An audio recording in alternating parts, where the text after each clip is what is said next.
www.hubburrasool.net. വാടകയ്ക്ക് സക്കാത്തുണ്ടോ? വാടകയ്ക്ക് സക്കാത്തില്ല. വാടകയ്ക്ക് സക്കാത്തില്ല. ഒരു കെട്ടിടം ഒരാൾ ഉണ്ടാക്കി അല്ലെങ്കിൽ ഒരു വീടുണ്ടാക്കി വാടകയ്ക്ക് കൊടുക്കുന്നു.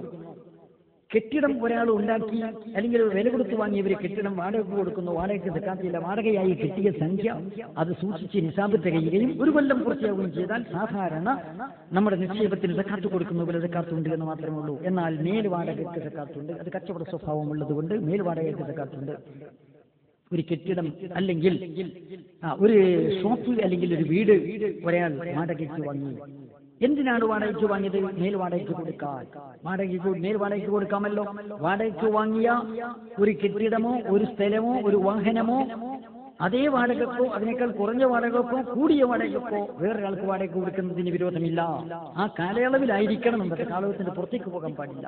ഒരു വർഷത്തേക്ക് വാടകയ്ക്ക് വാങ്ങിയ സാധനം ഒരു വർഷത്തേക്ക് മാത്രം, 5 വർഷത്തേക്ക് വാങ്ങിയത് 5 വർഷത്തിനുള്ളിൽ മേൽവാടകയ്ക്ക് കൊടുക്കാവുന്നതാണ്. അങ്ങനെ മേൽവാടകയ്ക്ക് കൊടുക്കുമ്പോൾ ഇവിടെ കച്ചവട സ്വഭാവമുണ്ട്. അപ്പൊ സക്കാത്ത് നിർബന്ധമാകുന്നു. വർഷാവർഷങ്ങളിൽ സക്കാത്ത് കൊടുത്തുകൊള്ളണം. ഓരോ വർഷം തികയുമ്പോൾ വാടക വകുപ്പിൽ തന്റെ കയ്യിൽ എത്രയുണ്ടോ അതിന്റെ 2% കൊടുത്തുകൊള്ളണം.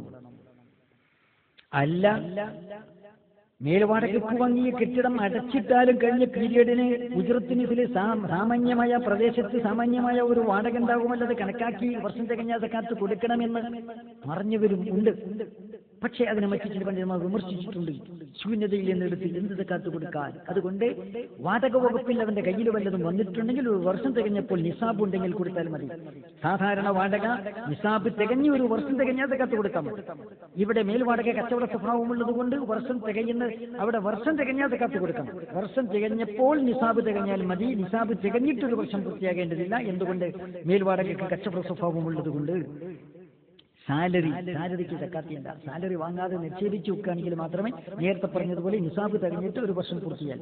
വാങ്ങാത്ത സാലറി, കിട്ടാനുള്ള സാലറി അല്ലെങ്കിൽ കിട്ടിയ സാലറി അതവിടെ നിർത്തിവെച്ചു.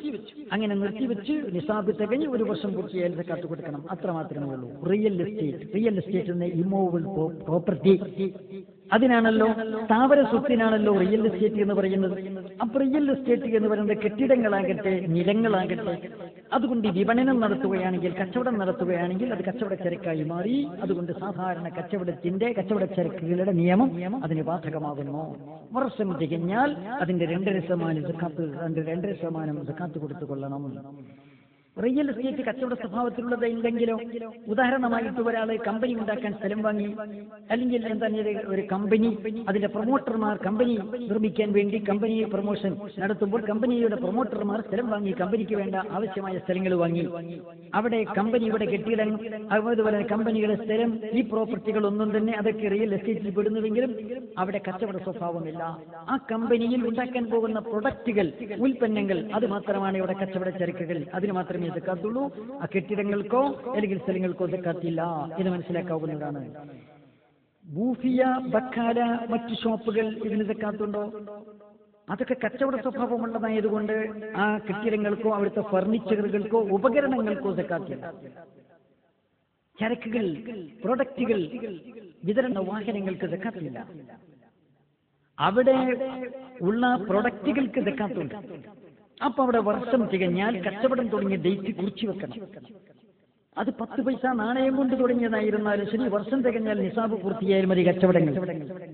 അത് ബൂഫിയാകട്ടെ, ബക്കാലയാകട്ടെ, അതല്ലാത്ത സൂപ്പർ മാർക്കറ്റ് ആകട്ടെ, ഏതു വിധത്തിലുള്ള ഷോപ്പുകളോ കച്ചവടങ്ങളോ ആകട്ടെ, കച്ചവടം തുടങ്ങി ഒരു വർഷം പൂർത്തിയായി. നേരത്തെ പറഞ്ഞതുപോലെ 75 ഗ്രാം സ്വർണം അതിന്റെ മൂല്യമുള്ള നാണയം നമ്മുടെ കയ്യിൽ നാണയത്തിന്റെ മൂല്യത്തിൽ ചരക്കുകൾ എത്തി. വിലക്കെട്ടി നോക്കുമ്പോൾ വർഷം പൂർത്തിയായാൽ വിലക്കെട്ടി നിസാബ് എത്തിക്കഴിഞ്ഞാൽ അതിന് സക്കാത്ത് കൊടുത്തുകൊള്ളണം.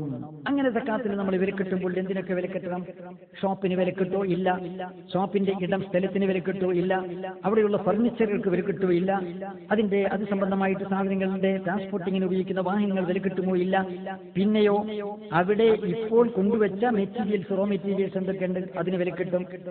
ഉണ്ടാക്കിയ പ്രൊഡക്റ്റുകൾ ഇപ്പം ഒരു ടീ ഷോപ്പാണെന്ന് വെക്കുക, അവിടെയുള്ള തേയില കൊണ്ടുവന്ന് സ്റ്റോക്ക് ചെയ്തിട്ടുള്ള തേയില, പഞ്ചസാര അടക്കം, അതുപോലെ തന്നെ കൊണ്ടുവന്നിട്ടുള്ള അരി, മുളക്, മല്ലി, അതുപോലെ തന്നെ അവിടെ പിന്നെ കൊണ്ടുവച്ചില്ല പൊടി സാധനങ്ങൾ എല്ലാം വിലക്കെട്ടേണ്ടതാകുന്നു. ഉണ്ടാക്കിയ പലഹാരങ്ങൾ, അപ്പങ്ങളും, അതുപോലെ തന്നെ വെള്ളപ്പമാകട്ടെ, കൽത്തപ്പമാകട്ടെ, എന്ത് സാധനങ്ങളാകട്ടെ, പിന്നെ സഞ്ചിച്ചാകട്ടെ, അതുപോലുള്ള സാധനങ്ങൾ ഉണ്ടാക്കി വെച്ചതിനും വില കിട്ടണം.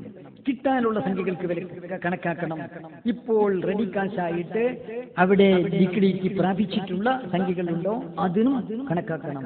അപ്പൊ റെഡി കാശായിട്ട് കച്ചവട വകുപ്പിൽ ഇപ്പോൾ കയ്യിരിപ്പുള്ളത്, കിട്ടാനുള്ളത്, അതുപോലെ തന്നെ ഇപ്പോൾ ഉള്ള പ്രൊഡക്റ്റുകൾ, ഉൽപ്പന്നങ്ങൾ, അതിന് മൊത്തം വില കിട്ടി അതിന്റെ 2.5% സക്കാത്ത് കൊടുത്തു. വിരൽ തുമ്പുകൾ നഗ്നതയുടെ കഥ പറയുമ്പോൾ, കർണപുടങ്ങൾ മ്യൂസിക്കിൽ ലയിക്കുമ്പോൾ, ചികഞ്ഞ ചിത്രങ്ങൾ ഇക്കിളിപ്പെടുത്തുമ്പോൾ, ആത്മീയ വീഥിയിലൂടെ വഴി നടത്താൻ വെബ്സൈറ്റ് യുഗത്തിലേക്കൊരു പുത്തൻ കാൽവെപ്പ്.